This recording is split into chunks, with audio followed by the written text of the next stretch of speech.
Okay, so you are looking for homes and you want to put an offer in on a home, but you don't know what happens. You don't know what your rights are. You don't know what the next steps are.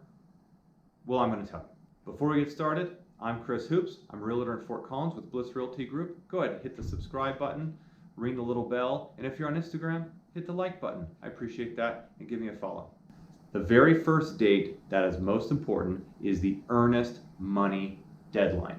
That is the deadline you need to provide the earnest money to the title company, and it's going to be within 3 days of the first business day after getting under contract. It would typically be about 1%. I've seen higher, I've seen a little bit lower, typically 1% of the sale price. So a $300,000 house, earnest money would be about $3,000. You're going to take that as a check or a cashier's check to the title company and provide them with that, and they'll give you a receipt, and make sure you take a photocopy of that receipt and you send it to your realtor. Then you have another deadline, and this is going to be your inspection deadline. And then what you have is an opportunity to say, hey, we don't like this about the house, it's unsafe for X, Y, and Z, or we need this changed about it for us to feel comfortable buying it, or for us to feel comfortable buying it at this price. And then what you're going to do is provide, well, what your realtor will do is provide inspection objection document, and that's going to be a request to amend the contract to buy and sell. The listing agent will provide an inspection resolution document to you and your agent, and that has been signed by the seller. Now that could be what you asked for, it could be a portion of what you asked for. It could also be a fix instead of a lowering in price, or a lowering in price instead of a fix. The gas stove works except for one of the burners, we'd like you to fix that.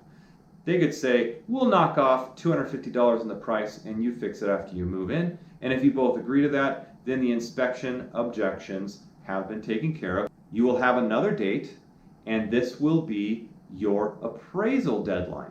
This is going to be pretty close to near the end of the deal, and you want to be able to have a deadline down the road just so that you can give the appraiser enough time to come into the home and do the appraisal. It can take some time to get an appraiser to the home. Once you have an appraisal and the appraisal is on mark, you just do nothing.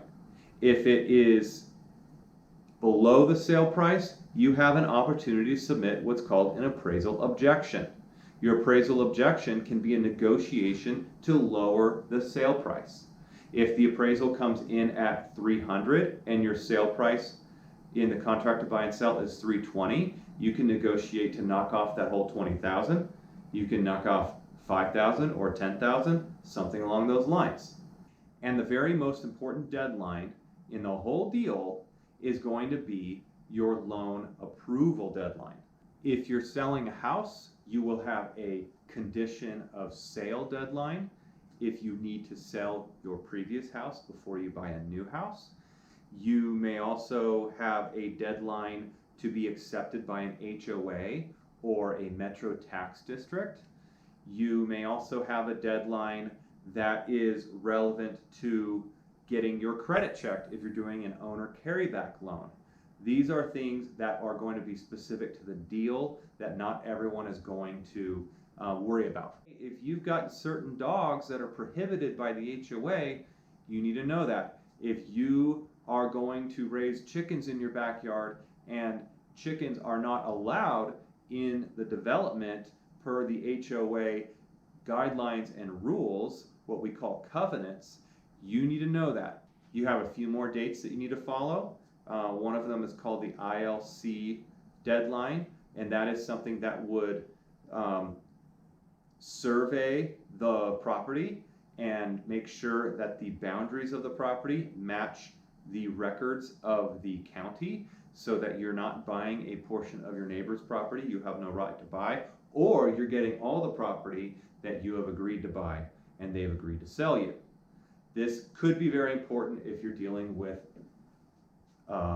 property that was measured 100, 150 years ago, or if you're on a property that has some title issues, that has some sort of legal issues with a neighbor that maybe bought a chunk of it.